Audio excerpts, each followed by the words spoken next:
The coastline of Cornwall in late October is not the Cornwall of postcards. The tourists are gone. The ice cream stands are shuttered behind corrugated metal roller doors. The car parks are empty except for the occasional dog walker, and even the dog walkers tend to turn back early when the wind comes in off the Atlantic the way it does in autumn, low and horizontal and carrying something in it that does not feel entirely like weather. There is a quality to the Cornish coast in the off-season that is difficult to name precisely. It is not hostile. It is not welcoming. It is simply indifferent, the way very old and very large things are indifferent to the small and temporary. The cliffs have been standing for millions of years. The sea has been coming and going against them for longer than that. Whatever happens on their edges, whatever small human drama plays out at the waterline, they absorb it without comment and continue. It was in this Cornwall, the real Cornwall, the one that exists when no one is performing for it, that a 31-year-old man named Daniel Howarth walked down to a beach called Blackwater Cove at 11:45 on the night of October 19, 2017, and was never seen alive again. Daniel was not a troubled man, at least not in any way that the people who knew him best were able to identify in retrospect. He was a graphic designer, working freelance from a flat in Bristol. He was not in a relationship at the time but had been in one until earlier that year, and the split by all accounts had been amicable, the kind of ending that is sad but not damaging. He had friends. He had work he enjoyed. He had plans for the following month that he had discussed with colleagues the week before the trip, a client project, a weekend away with friends in Edinburgh. These are not the circumstances of a man standing at the edge of something. Or if they are, no one around him could see it. He had driven up from Bristol on the afternoon of October 19th to visit his parents in the village of Trevarion, a small settlement a few miles from the North Cornish coast. The visit was routine. He came several times a year. His parents later told the investigating officers that the evening had been entirely unremarkable. A meal together, conversation about nothing in particular, television. Daniel had seemed relaxed. His mother described him as in good spirits. His father said he had laughed several times during the evening, genuinely laughed, not the polite performance of someone concealing distress. They went over this again and again in the months that followed, searching the evening for something they might have missed. They found nothing. The evening was ordinary. That is both the simplest and the hardest thing about what happened next. At some point after 11 o'clock, Daniel told his mother he was going for a walk before bed. She did not find this unusual. He had always done this, walked at night, alone in the dark, for as long as she could remember. He said he liked the quiet of it. He liked having the roads and the paths to himself. She told him to take his coat. He did. He also took his phone and his car keys, and he went out through the front door, and the door closed behind him, and that was the last time anyone who knew him saw him standing up. His car was found the following morning in the small gravel pull-in at the top of the cliff path that leads down to Blackwater Cove, approximately 2 miles from his parents' house. The path is steep and unlit, 47 stone steps cut directly into the cliff face, with a rope handrail on one side and a sheer drop on the other.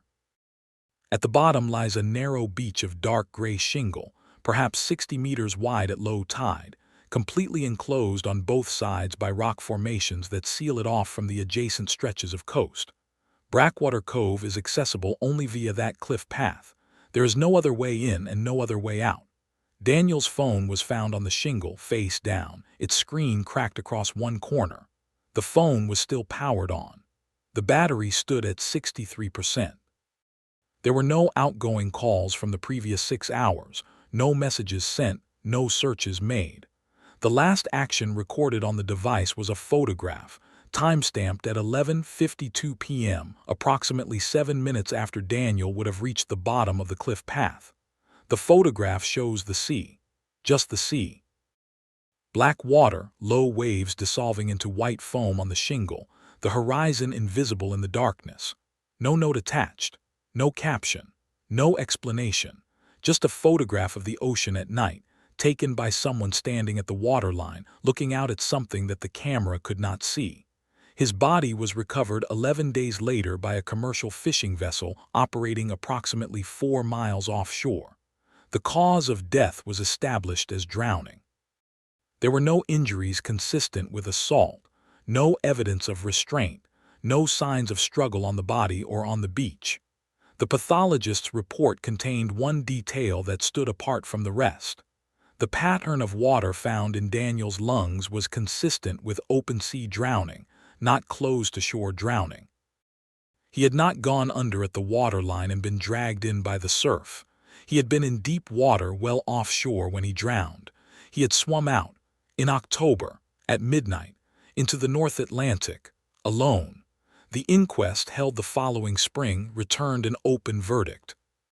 The coroner stated that the evidence did not support a conclusion of accidental death or deliberate self-harm with sufficient certainty to record either, and that in the absence of a definitive explanation, the verdict must remain open. Daniel's family accepted this with the quiet devastation of people who had already understood for months that they were not going to get an answer.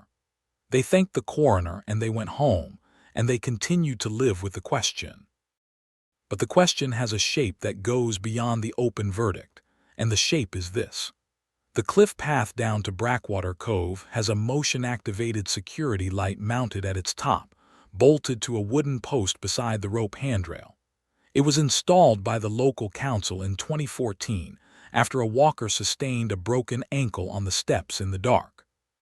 The light activates when any object passes within 3 meters of its sensor, and it remains lit for 90 seconds before resetting and waiting again. A woman named Mrs. Penhaligon, who lived in a granite cottage with a direct line of sight to the cliff path from her sitting room window, reported to the police during their investigation that on the night of October 19th, she had noticed the security light activate on multiple occasions between midnight and approximately 1 in the morning. She had been unable to sleep and had been sitting in her chair by the window. She counted 4 activations.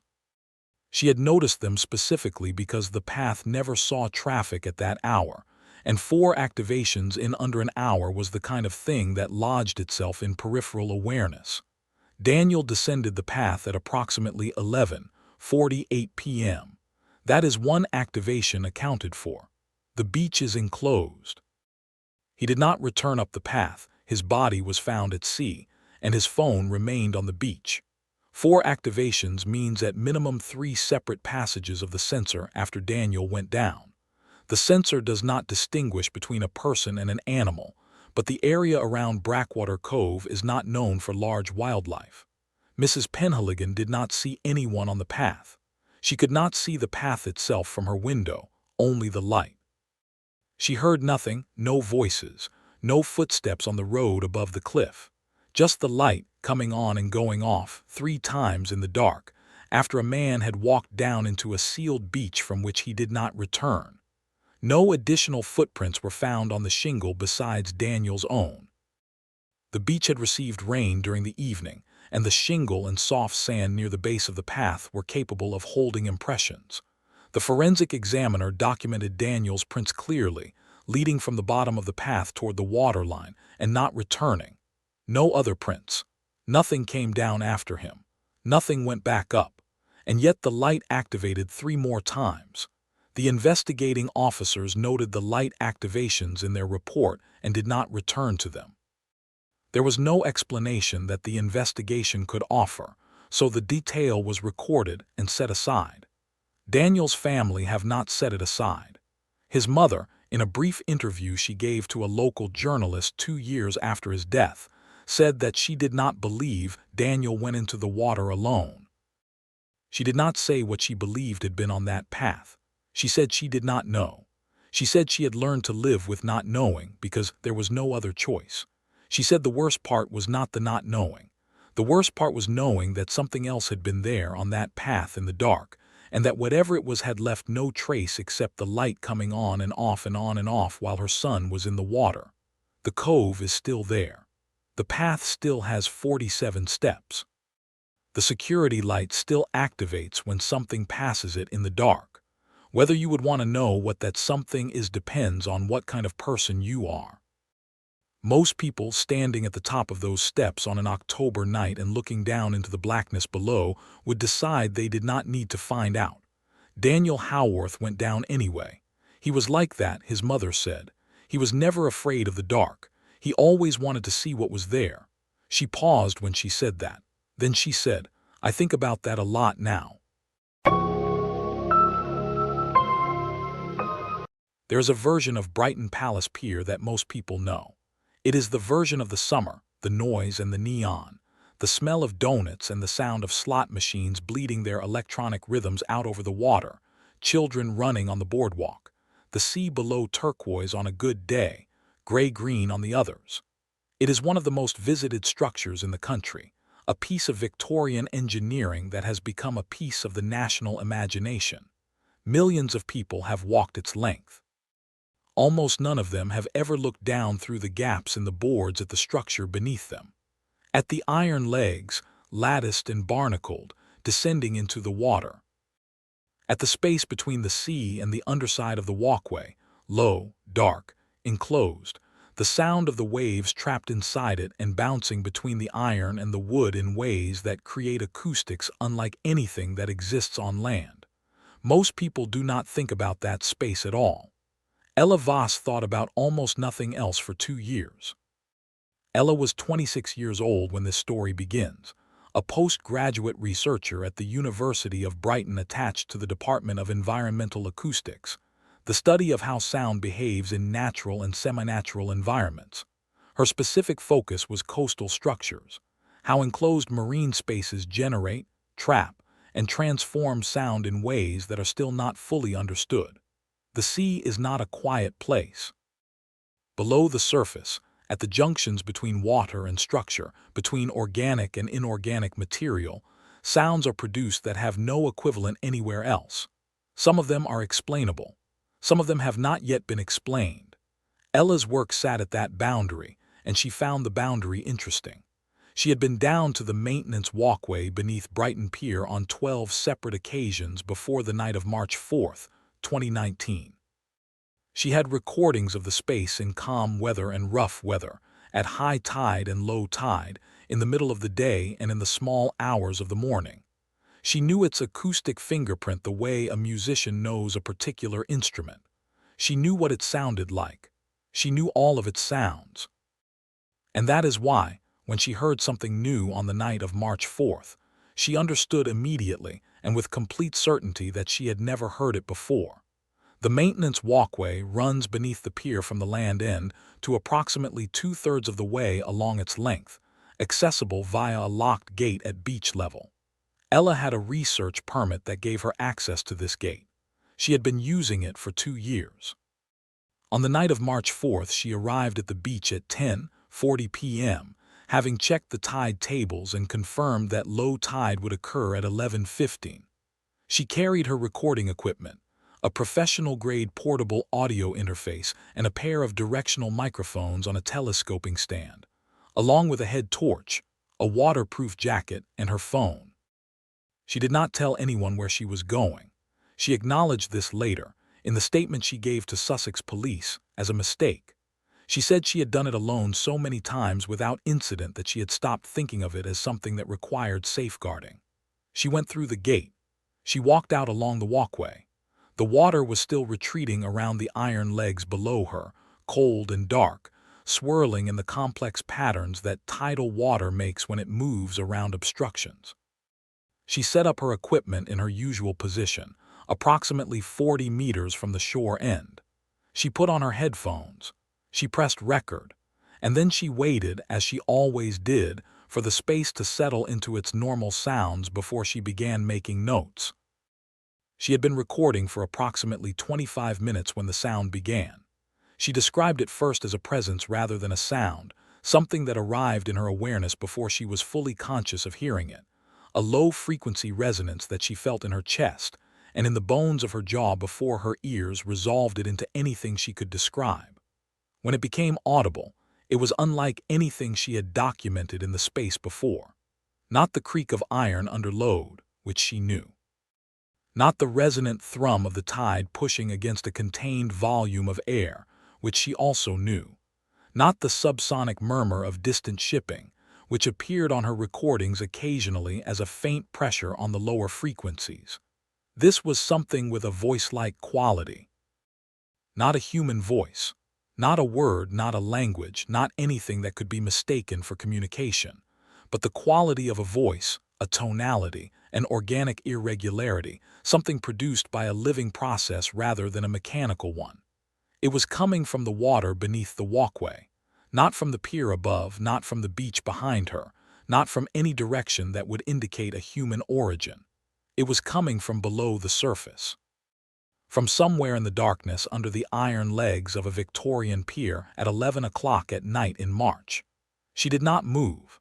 She had learned, during 2 years of fieldwork in unusual acoustic environments, that the worst thing you can do when you hear something unexpected is react to it before you have finished recording it.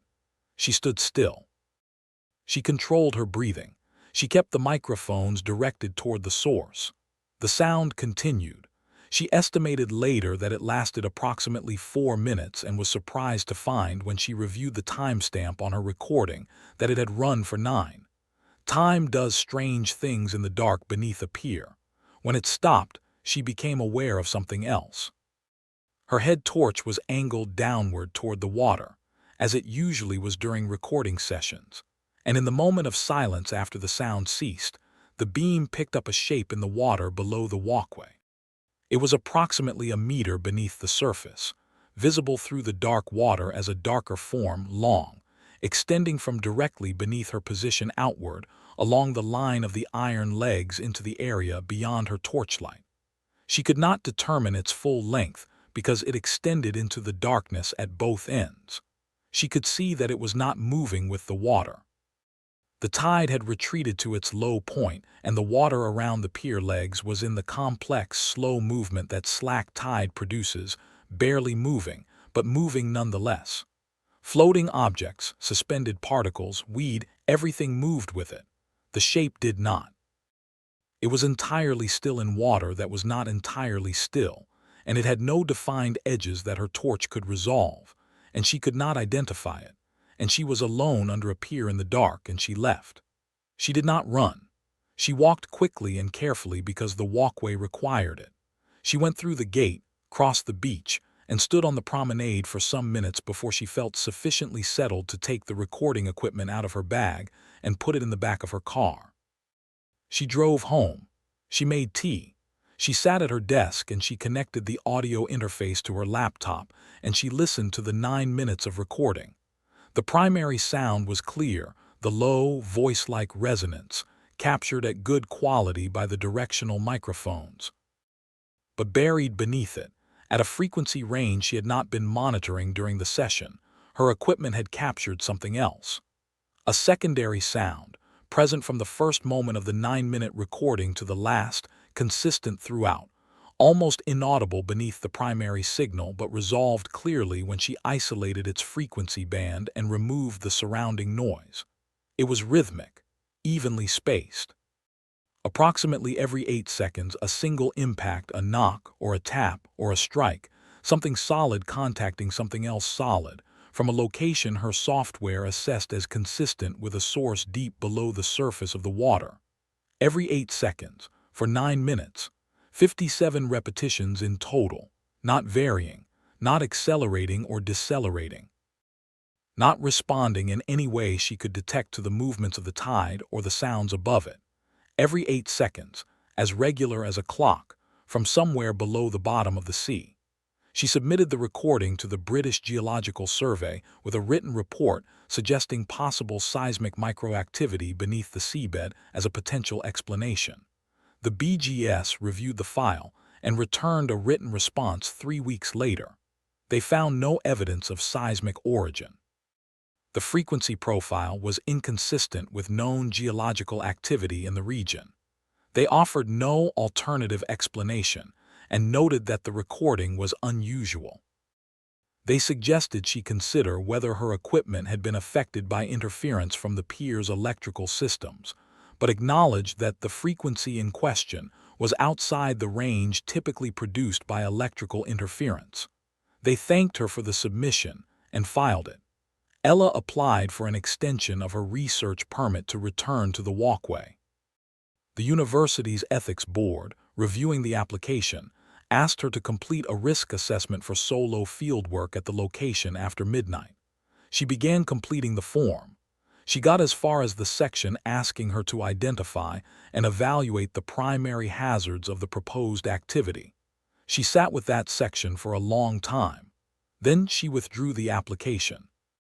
She completed her postgraduate degree the following year with a thesis on an entirely different aspect of coastal acoustics, one that did not require her to access enclosed marine spaces at night. She has never returned to the maintenance walkway. She now works for an environmental consultancy in Edinburgh, advising on noise impact assessments for offshore wind installations. The recording is archived on a hard drive in a storage unit she rents in Brighton. She has not listened to it again. She gave one interview about the experience to a podcast in 2021. The interviewer asked her directly, what did she think the shape in the water was? She was quiet for a moment. Then she said she did not believe it was an animal. She said she had spent considerable time researching marine fauna that could produce the acoustic signature she had recorded and had found nothing consistent with it. The interviewer asked her what she thought it was, if not an animal. She said she did not know. She said the honest answer was that she did not know and that she had accepted not knowing because the alternative, continuing to look, was not something she was willing to do. The interviewer moved on to the next question. The podcast has been listened to approximately 40,000 times. Nobody who has heard it has ever identified what was in the water. Nobody has offered an explanation for the knocking. Every 8 seconds, 57 times. Down in the dark, beneath the bottom of the sea, beneath a pier that millions of people have walked across without ever looking down. The west coast of Ireland has a relationship with the Atlantic Ocean that is different in kind from the relationship most coastlines have with the sea beside them. There is no buffer here, no continental shelf of any great width, no chain of islands to break the approaching water. The ocean arrives at the coast of County Mayo having crossed thousands of miles of open water with nothing to slow it down, and the land it meets is old and hard and does not yield easily, but it does yield. The cliffs are worn. The beaches are shaped by forces that are still shaping them. The locals have a way of talking about the sea that visitors sometimes mistake for romanticism, all the references to memory and depth and things that remain. It is not romanticism. It is accurate description. The sea here has been doing what the sea does for longer than anyone has been watching it, and the people who have grown up beside it have developed a practical familiarity with its habits. They know what it looks like when it is safe. They know what it looks like when it is not. And they know, in a way that resists articulation but does not resist transmission from one generation to the next, what it looks like when it is something else entirely.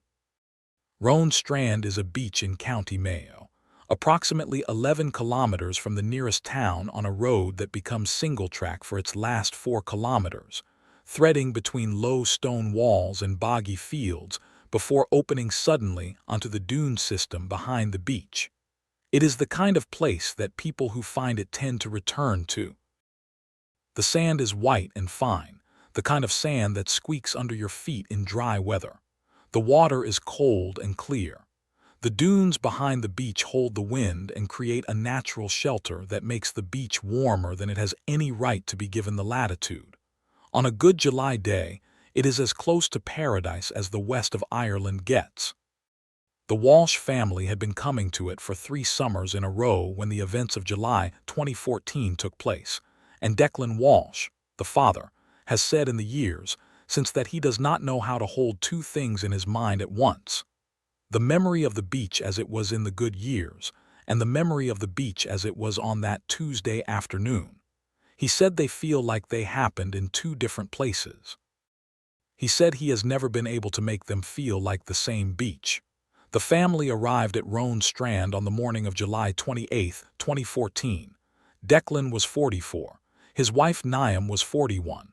Their 3 children were Kira, 15, Ronan, 11, and Aoife, 8. They had been in the rented cottage a mile from the beach since the Saturday. It was their 3rd summer in that cottage, their 3rd time on this beach, and the children had the easy familiarity with the place that children develop quickly. They knew where the current ran strongest, which rock pools held crabs, where the sand was firm enough for cricket.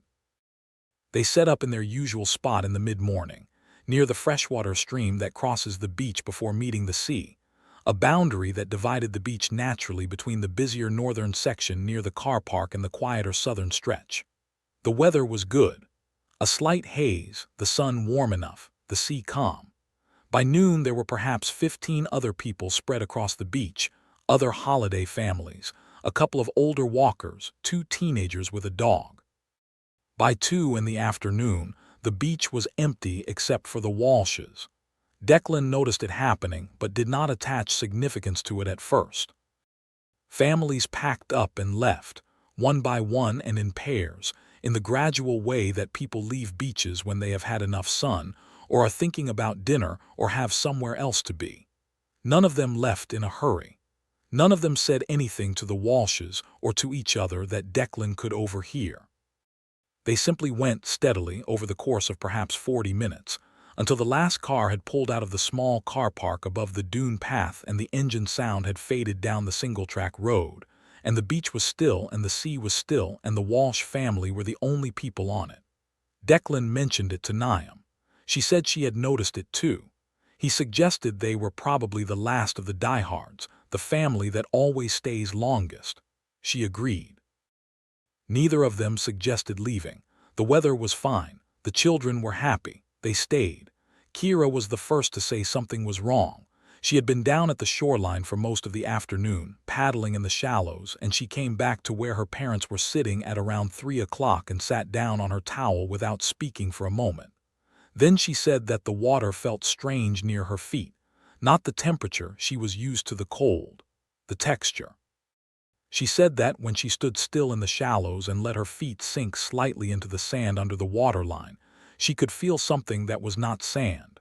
She described it as fine and loose, and moving very slightly even when the water around it was not moving. She said it felt like hair. Declan went down to the waterline. He waded into his knees at the spot Kira had indicated, which she showed him precisely. He stood still, as she had described, and felt with his feet through the cold water. He felt sand. He pressed his feet deeper and felt more sand. He turned and told Kira that he couldn't find anything unusual. She looked at him with the expression that 15-year-olds use when they know they are right and have already accepted that adults are not going to confirm it. She did not argue. She did not go back in the water. An hour later, Ronan pointed out to sea. He asked, in the matter-of-fact way of an 11-year-old presenting an observable fact, what the dark line was. Declan looked. There was a dark line on the water.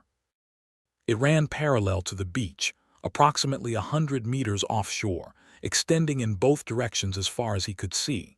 It was not a wave. It had none of the movement or definition of a wave. It was not a sandbar. The water on both sides appeared to be the same depth. It was a change in the color of the sea itself, a band of darker water running parallel to the shore in a line too straight and too sustained to be a current or a weather effect. Declan had been looking at this stretch of ocean for 3 summers. He had never seen it before. Niam photographed it on her phone. The photograph is not dramatic, just a beach, the sea, and a dark line on the water that has no obvious explanation. She posted it that evening to a local community Facebook group, a group for people in the area and regular visitors, asking if anyone had seen it before or knew what caused it. 37 people responded over the following 24 hours. Most of them said they had never seen it. Several offered explanations: algae, a thermocline light refraction, with the uncertain tone of people offering possibilities rather than answers. But 4 of them said the same thing. 4 separate people in separate comments, not in conversation with each other, with no apparent prior connection. They said, "When you see the line, leave the beach." 2 of them said it in almost exactly those words. None of them gave a reason. When Niam replied asking why, none of the four responded. She checked later and found that 2 of the 4 had deleted their comments entirely. The family left at around 5 o'clock. They folded their towels and deflated the lilo and packed the cool bag and carried everything up through the dunes to the car. Kira was the last to leave the beach.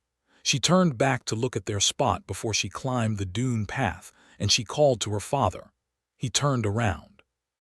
The patch of sand where the family had spent the day, where their towels had been, where the windbreak was staked, where the children had sat and played and built things since the morning, was dark.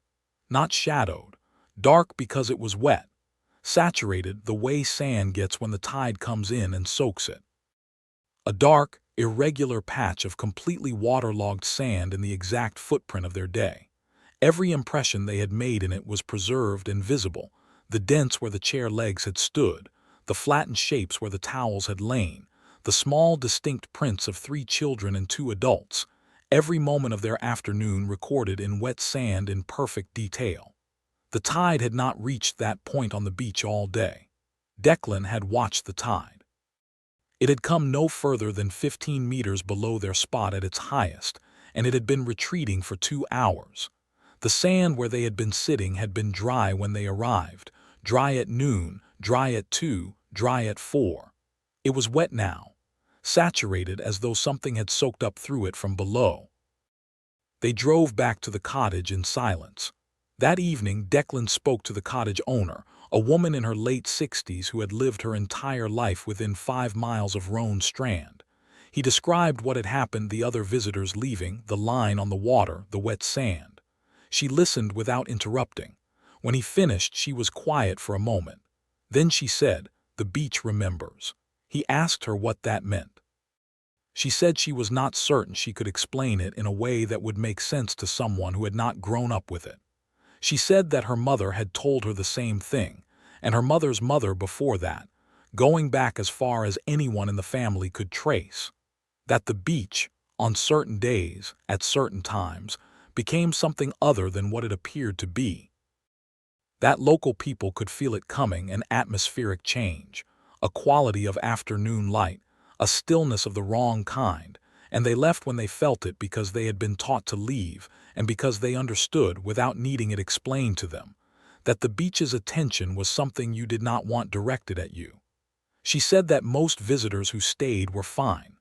The beach, whatever it became on those afternoons, was not consistently harmful.